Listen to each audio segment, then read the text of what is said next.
And we are live. There's no music this week. There's no sound effects this week. It's just me running. And thanks for sneezing on my arm, you lovely, lovely creature. Oh my God, thanks. I appreciate that. Yeah, so it's just me this week. No raw DJs, nobody else. You're just gonna be hearing a whole lot of news.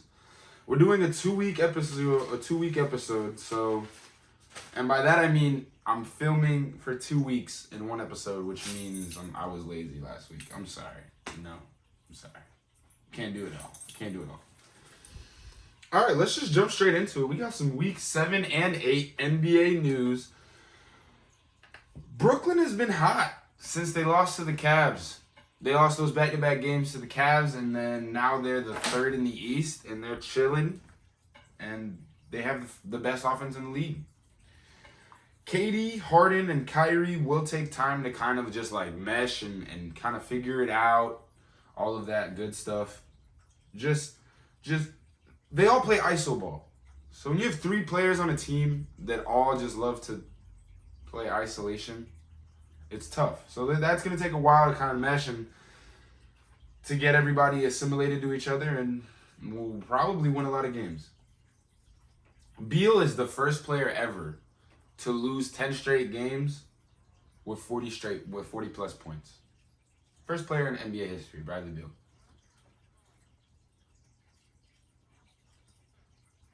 Steph Curry is second all-time in career three-pointers made. The Warriors are the 8th seed. Yeah, they're the 8th seed now. So, I mean, he's kind of been putting a whole basketball team on his back. At the beginning of the season, everybody was saying, oh, can Steph Curry do this? Can Steph Curry do that? He can do it. He can do it. He can do it very, very, very, very, very good. Stop shitting on my boy. Don't get me wrong. I'm a Lakers fan. Not really. I'm a LeBron fan. I'm a Pistons fan. I do not like the Warriors. I don't like Stephen Curry. But you can't lie. He's hooping. Steph Curry is hooping. Miami 6-12 and Toronto 7-12 as of when I wrote this last week. So they're probably around there now. That's besides the point. The fact that both of these teams are under 500 by a lot is surprising to say the least, because both teams went to the playoffs last year and were in the semifinals together. So I don't know, man. I don't know. Kawhi's been averaging 25, 5, and 5 on 50, 40, 90 shooting splits, and the Clippers are second in the West. I personally am a Kawhi hater, but I got to give him credit. The man's is going off. Like, really up. Brooklyn has league's best offense, but the league's worst defense. I don't know if that's gonna show you what type of team they are, but yeah, this just hurts my brain. It just hurts my brain. Lakers are league's best defensive team. So everybody's been shitting on LeBron for not playing defense. It's kind of leading his team to the best defensive overall efficiency in the league. So good job. Good job. Embiid, though. Embiid might be the MVP frontrunner. Because when the Sixers starting lineup is healthy, they're 14-0. They're not beaten. They're kind of going off. Embiid is putting up monster numbers. I think it's like 28, 11, and 6. This is some crazy shit. Embiid's going off. He might be the MVP frontrunner. It might be Luka. The only reason I'd give it to Embiid instead of Luka is because the Mavs are struggling. The Mavs are 9-14. They're 14th in the West. 9-14 gets you 14th in the West.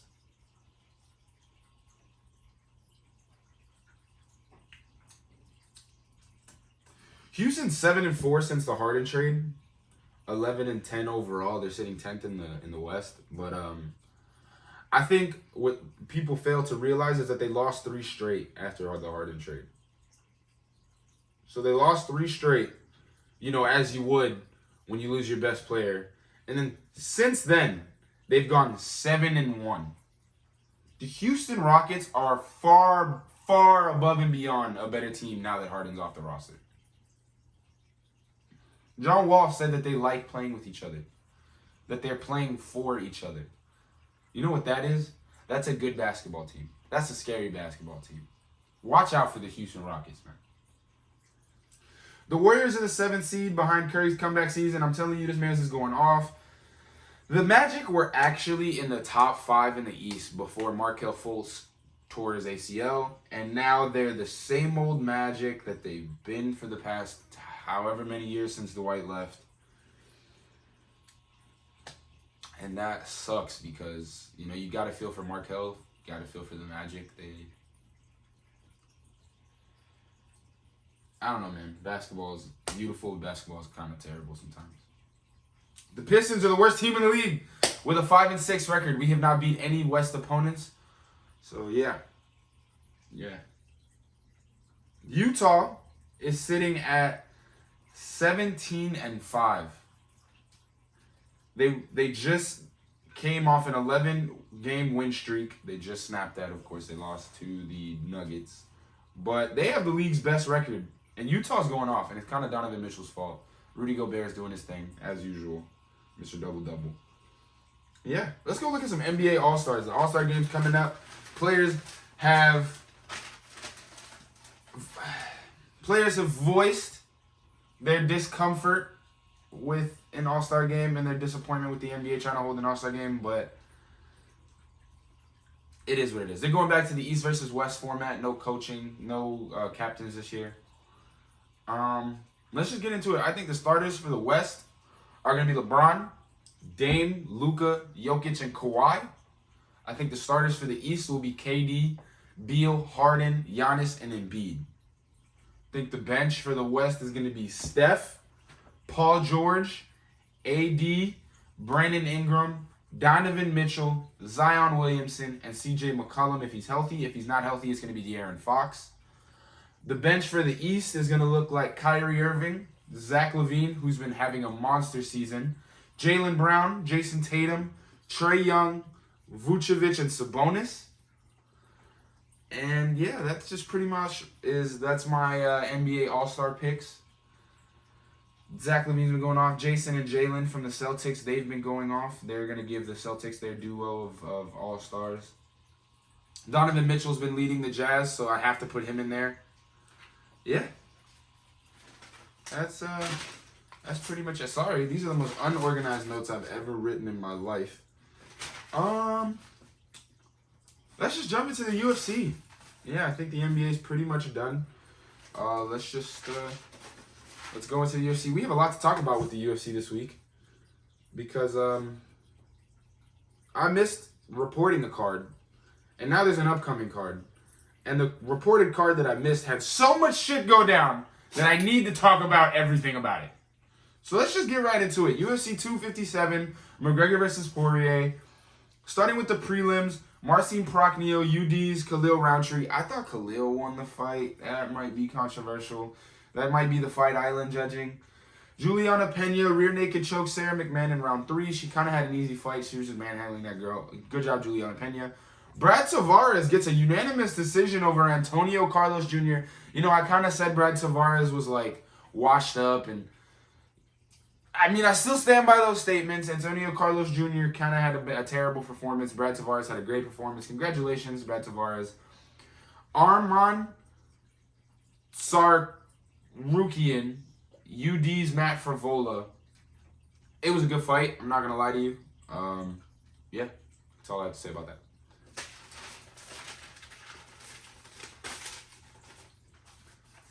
Main card, Mariana Rodriguez TKOs Amanda Ribas in round 2. She hit her with some nasty elbows. Yeah, hit her with some crazy elbows. Amanda Ribas was on the up and up. She's still going to be on the up and up. She had a bad performance. She got outclassed on the feet. She'll be back better than ever. But Marina Rodriguez is definitely somebody to watch out for at 125 in the women's division. Makhmud Muradov versus Andrew Sanchez. Muradov TKO Sanchez in round 3. Beautiful TKO. Yeah.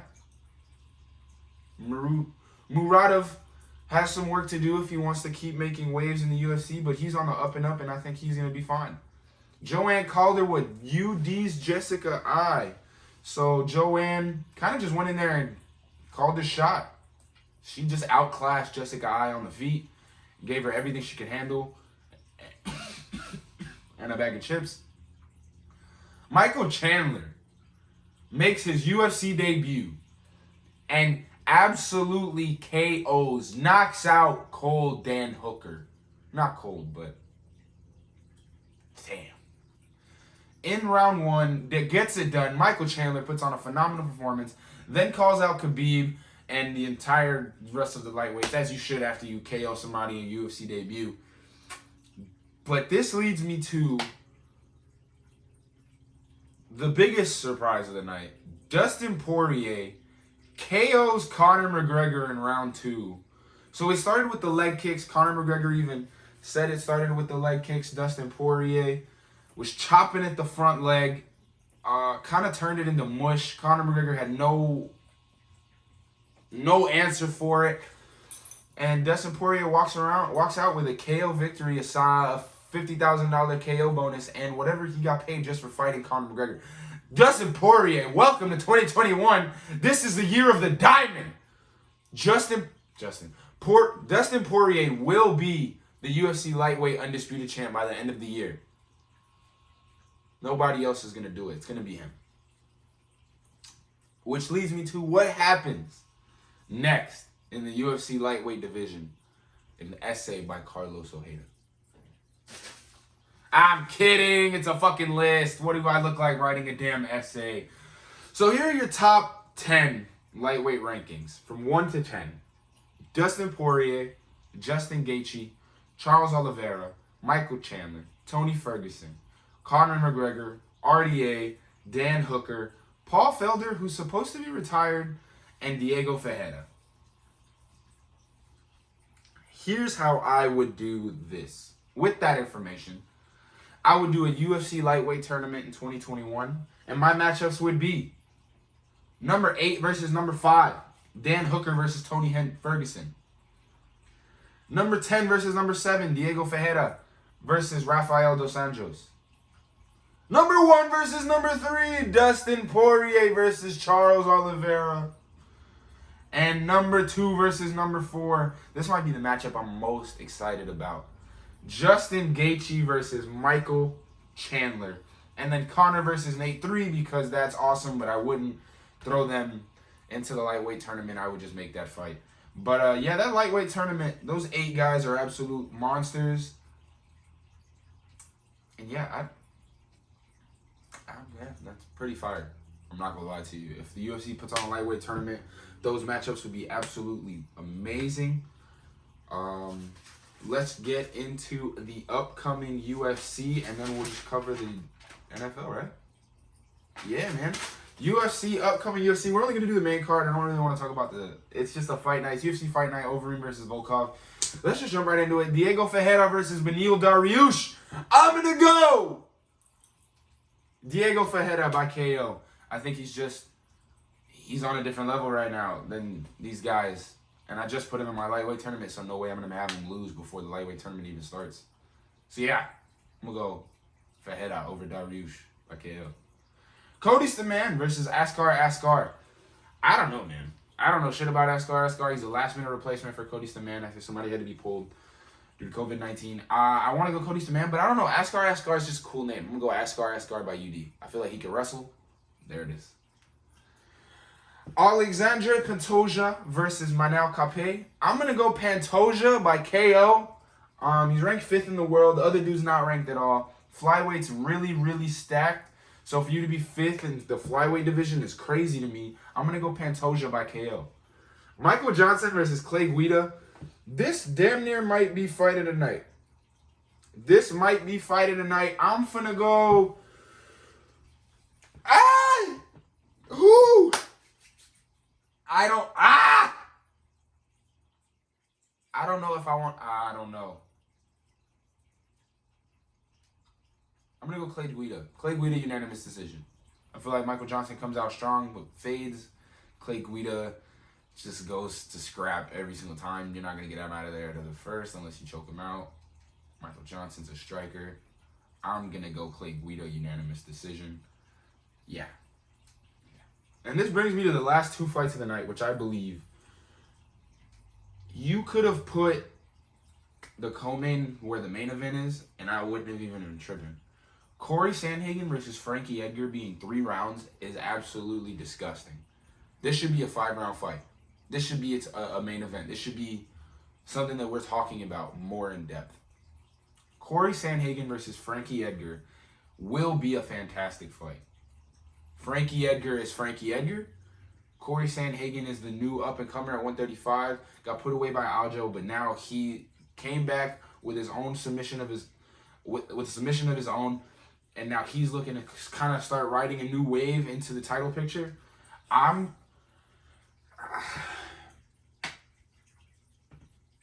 Look, as a fan, I don't want to say who I think is going to win.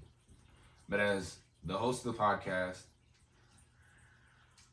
as somebody who bets on fights, I'm going to go Frankie Edgar. Probably by unanimous decision, but Frankie Edgar. Overeem versus Volkov. This is our main event. Alistair Overeem making one final run for the UFC title. Alexander Volkov is a monster, bro. I'm going to try to not curse, but he's a monster. Both of these guys look to headhunt. Both of these guys love to knock people out. I'm going to go Alistair Overeem. I think he's hungrier than Volkov right now. He's really trying to make that final push for a belt. Only a couple wins away from a title shot. I got to go Alistair probably by KO in the second or third round. Awesome. Let's talk about football. Football's, you know, I used to work at a restaurant, and this guy used to walk up almost every time he'd order a sandwich. His name, I'm not going to say his name, but he's a great guy. He's a good dude. He likes to talk, but great guy. He said that he looks at statistics, nothing but statistics. And statistics show that there was a specific amount of chance to start, for the NFL to start this season. And he would always tell me, but there's a 0% chance that it finishes. Well, guess what, bitch? Super Bowl's on Sunday. It's about to finish. We're about to have a champion. But we'll get into that later. Let's recap the AFC and NFC championship games. So in the AFC, we had the Bills versus the Chiefs. This was really unsurprising. The Bills get routed. Bills started getting chippy in the fourth just because they were angry as shit that they were losing by a lot and getting embarrassed. But what is she going to do? Mahomes threw for 29 for 38, 325 yards, 3 touchdowns, no interceptions. Josh Allen threw 28 for 48, 287 yards, 2 touchdowns, and a pick. I said that Kelsey was going to have 150 yards and 2 touchdowns, I think. He had 118 yards and 2 touchdowns. Stephon Diggs pretty much didn't play. I think he had like 58 receiving yards, no touchdowns. Stephon Diggs was neutralized. Chiefs finally have it going. I've been saying it for weeks that the Chiefs haven't figured it out yet. They haven't figured it out yet. Well, right now, they figured it out. They're clicking. I don't have anything, bro. I don't have it. Well, they have it clicking. The Chiefs' offense is balling. NFC Championship game. Brady wins despite throwing for 3 interceptions. Brady was 20 for 36, 280 yards, 3 touchdowns, and 3 interceptions. Rodgers went 33 for 48, 346 yards, 3 touchdowns, 1 interception. Jair Alexander for the Green Bay Packers had 2 clutch interceptions for absolutely no reasons. There were 0 Packer points scored off those interceptions. I'm sorry. Actually, there was a field goal scored. Neither team could run the ball. So like I said 2 weeks ago, they were going to need to stop each other's run game. They both did. It was actually a great game. Chris Godwin played big in the second half, had a couple drops early in the game, but got into it as the game kept going, and he really shined in that second half, especially in the fourth. Kevin King, cornerback for the Green Bay Packers is solely responsible for this loss.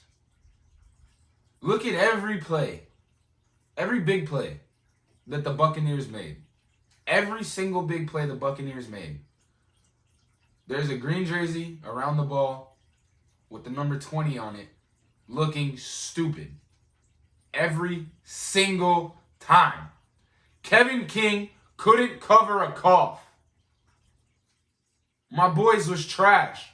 My mans was garbage. Buddy was trash. Not good. Basura.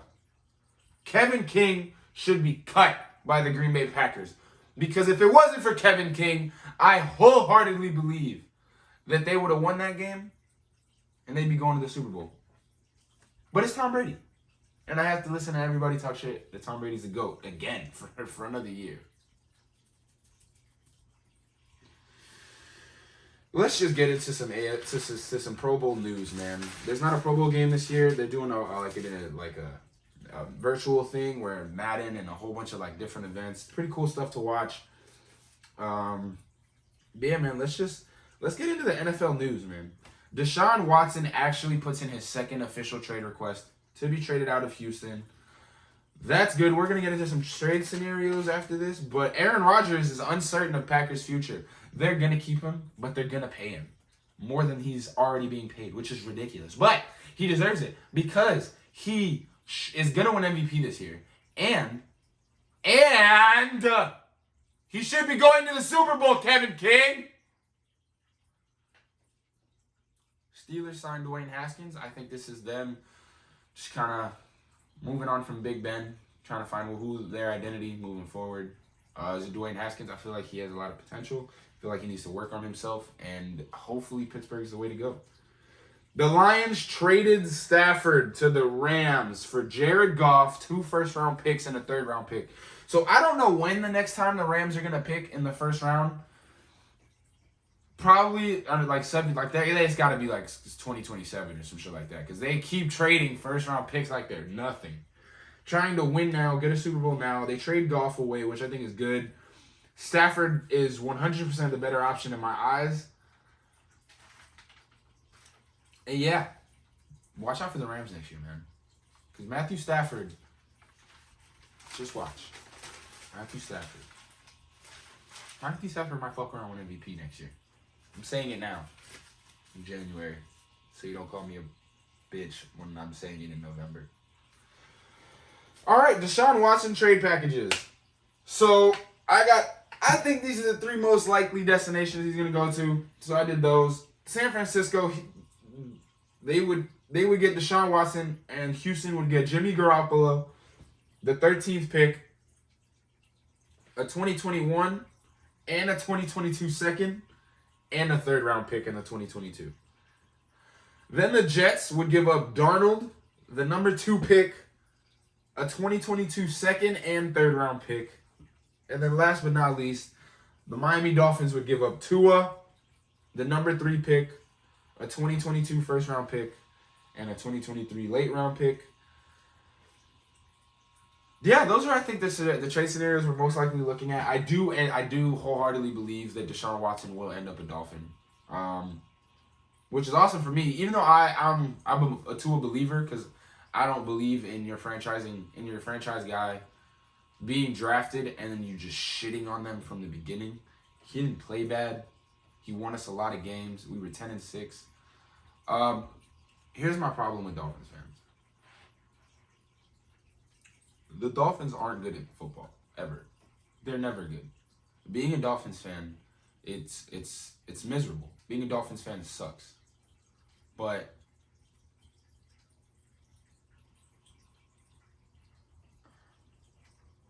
for us to not make the playoffs, as we haven't been for fucking ever, and then for people to just shit on a rookie quarterback and be like, we should have made the playoffs, but we didn't, and it's your fault. Look, I get that we should have made the playoffs, and we didn't, and it's his fault. But he's a rookie. We don't ever make the playoffs.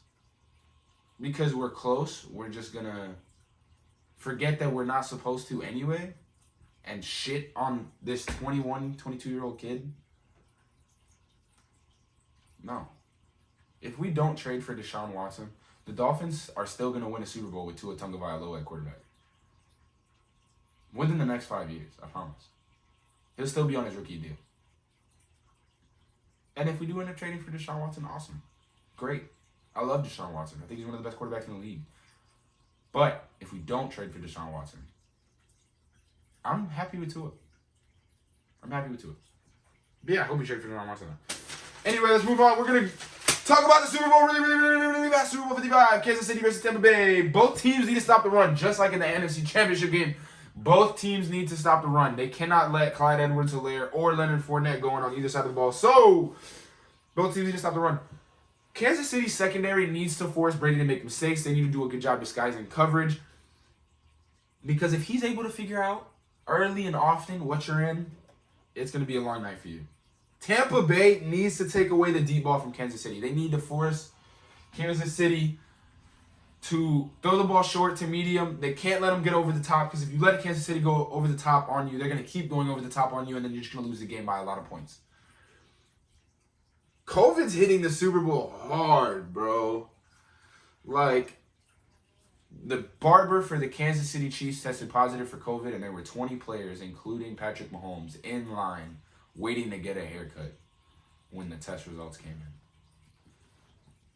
Demarcus Robinson and Daniel Kilgore, wide receiver and center for the Chiefs, are on the COVID list. They're still on the COVID list. I don't know if they'll be off of it by Sunday, but yeah, that's going to suck if they're not. Brady's looking for number 7. That's the big headline this week. As awesome as Mahomes and the Chiefs going back-to-back, Brady's looking for 7. And that's tough. But I don't think he gets it. I think the Chiefs go back-to-back. Brady falls to 6-4 as Kansas City beats the Buccaneers 37-27 for a total of 64. That pretty much is a wrap. I don't have anything else for you guys. This was actually a fun one. It was just me talking about sports. This is always fun to do. I love this shit. Thank you guys so much. This has been the Prove Me Wrong podcast, episode 19. Next week is episode 20. Please tune in for that. Love everybody. Thank you to the Raw DJs. Yeah, go Chiefs.